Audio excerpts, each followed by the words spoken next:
जी, हम एग्जांपल 3.5 को अब डिस्कस करेंगे।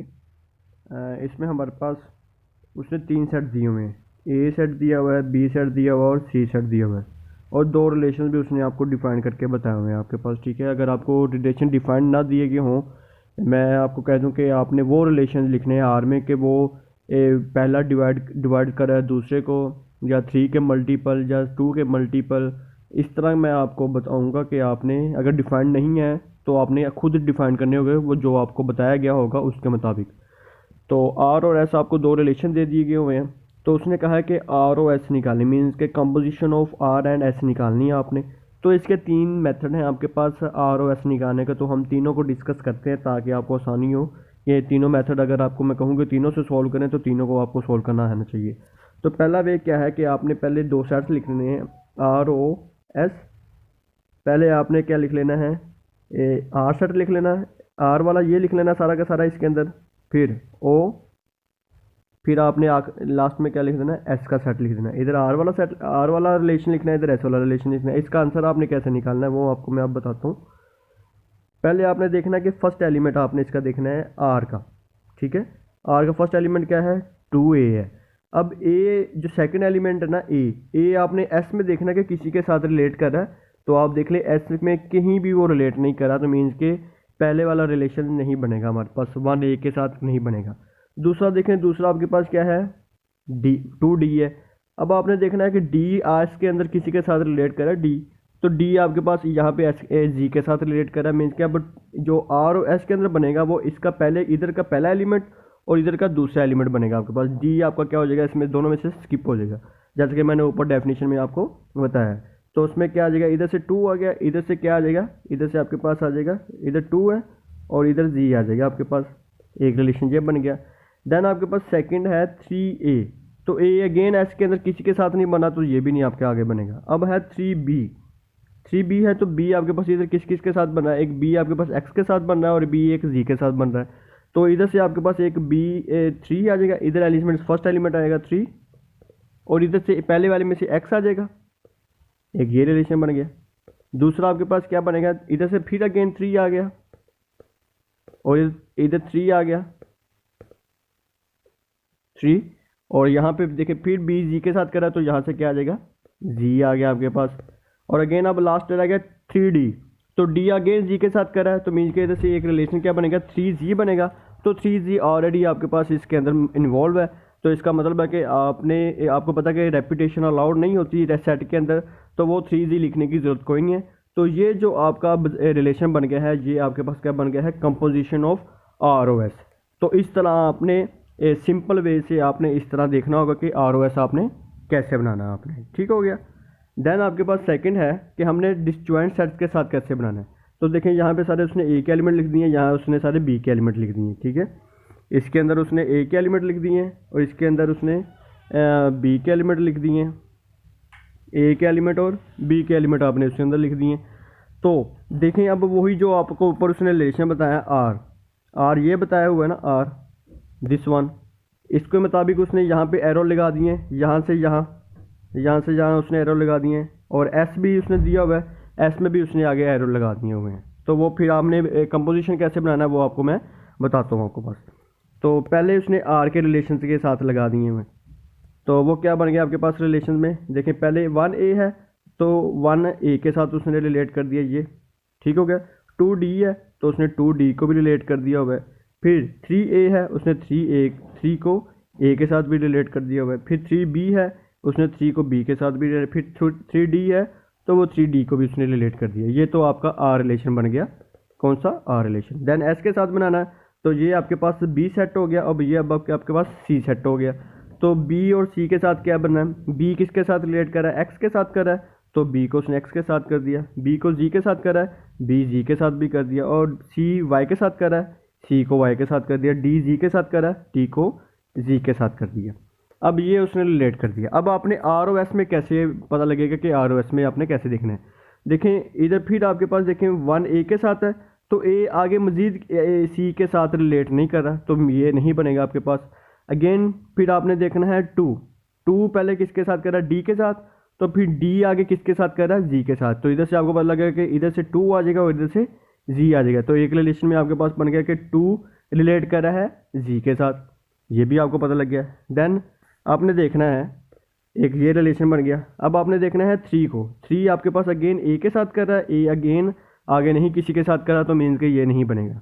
अगेन आपने देखना थ्री बी के साथ कर रहा है, तो बी अगेन किसके साथ नीचे आगे कर रहा है, वो अगेन बी दो जगह पे कर रहा है, एक एक्स के साथ भी कर रहा है और एक जी के साथ भी कर रहा है। तो देन आधे से आपके बन गया थ्री रिलेट्स एक्स और थ्री रिलेट्स जी।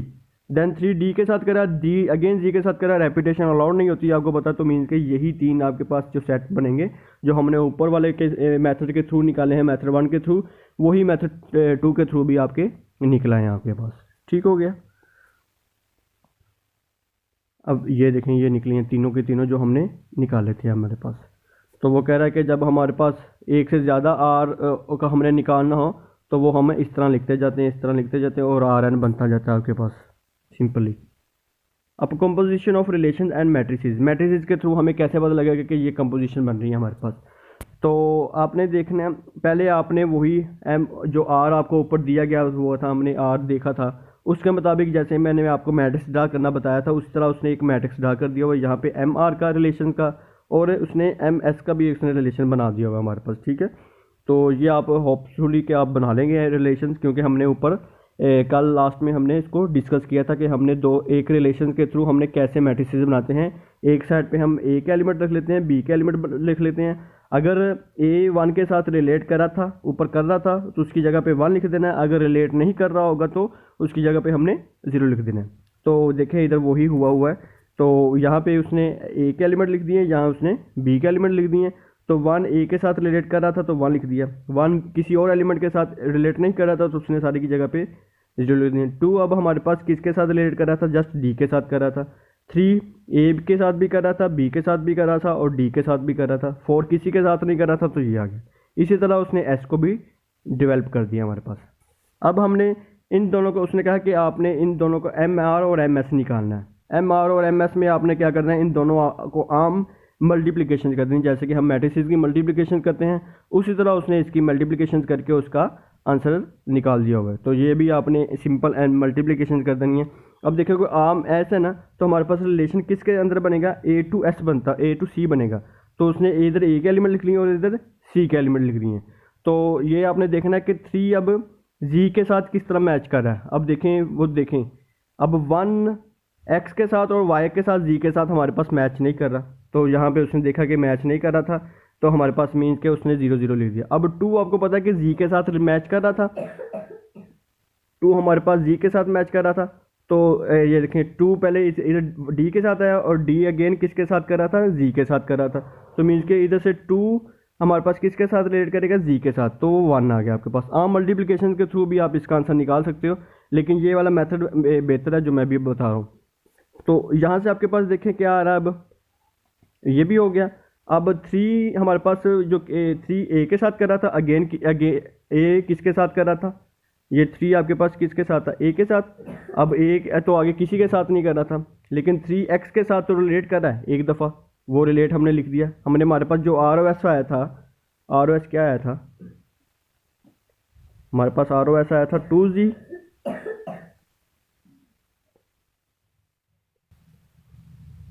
2G आया था, और हमारे पास आया था 3x आया था, और हमारे पास आया था 3G आया था। और आपको पता है कि 3G कितनी दफ़ा आया था, हमारे पास 2 दफ़ा आया था, उसको हमने एक ही दफ़ा ही लिखा था।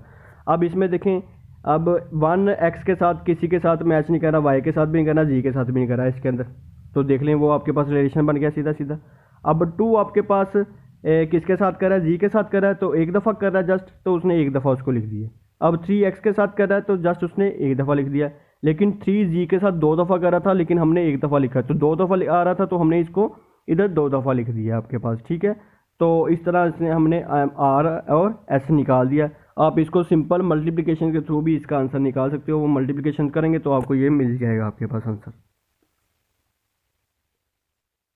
अब टाइप्स ऑफ रिलेशन है, टाइप्स ऑफ रिलेशन में क्या है, हमारे पास 3 तरह के रिलेशन है, 4 तरह के रिलेशन होते हैं। एक होता है रिफ्लेक्सिव रिलेशन, दूसरा सिमेट्रिक रिलेशन, तीसरा एंटी सिमेट्रिक, चौथा ट्रांजिटिव रिलेशन हमारे पास। ठीक है, तो सबसे पहले हम रिफ्लेक्सिव रिलेशन की बात करते हैं। देखें, हम जब शीशा देखते हैं तो हमें अपना ही एक्स नज़र आता है, रिफ्लेक्स नज़र आता है। तो मीन्स कि आपके पास रिफ्लेक्सिव में पता होगा कि पहला एलिमेंट भी सेम होगा और दूसरा एलिमेंट भी सेम होगा। मीन्स कि आपके पास ये ए बिलोंग्स टू आर होना चाहिए। अगर वो नहीं रिलेट करेगा तो हम इसको इस तरह डिनोट करते होते हैं। तो रिफ्लेक्सिव में बता के जो हम इनपुट देते हैं वही हमें आउटपुट आए, तो ये आपके पास रिफ्लेक्सिव हो गया। सिमेट्रिक में क्या होता है कि हमारे पास अगर ए भी इन्वॉल्व है तो हमारे पास बी ए भी इन्वॉल्व होना चाहिए।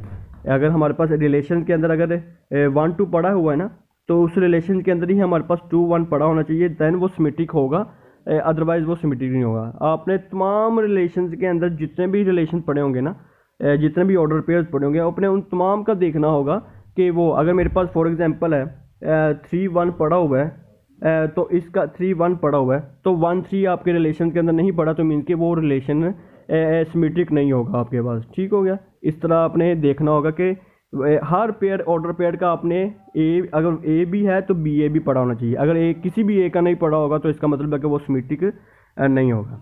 एंटी सिमेट्रिक की बात करते हैं हम। तो एंटी सिमेट्रिक में हमारे पास क्या होता है, हमारे पास एंटी सिमेट्रिक में हमारे पास क्या होता है कि हमारे पास ए बी भी बिलोंग्स करना चाहिए। देन वो कह रहा है कि R relations are on set A antisymmetric if whenever A relates B and B relates A then A equal to B. अब उसने कह रही है कि हमारे पास अगर ए बी पड़ा हुआ है ना सेट के अंदर, और बी ए भी पड़ा होना चाहिए, और रिलेशन उसने क्या अगली स्टेशन लगा ली कि ए और बी इक्वल कब ए होना चाहिए। इसका मतलब है कि क्या होना चाहिए कि आपके पास 1 1 वैसा होना चाहिए, 2 2 मीन्स के सेम होना चाहिए, रिफ्लेक्सिव की तरह का आपका इसके अंदर रिलेशन बनना चाहिए आपके पास। ट्रांसिटिव रिलेशन में क्या होता है कि हमारे पास अगर ए भी पड़ा हुआ है, वो कंपोजिशन की तरह का है। अभी कंपोजिशन हमने ड्रा किया ना, उस अगर ए भी पड़ा हुआ है और बी सी भी पड़ा हुआ है, तो देन हमारे पास ए सी भी मस्ट उसके अंदर पड़ा होना चाहिए, ए सी भी उसके अंदर मस्ट पड़ा होना चाहिए, देन ये ट्रांसिटिव होगा, अदरवाइज ये ट्रांसिटिव नहीं होगा। नेक्स्ट वीडियो में हम इसकी एग्जांपल्स को डिस्कस करेंगे।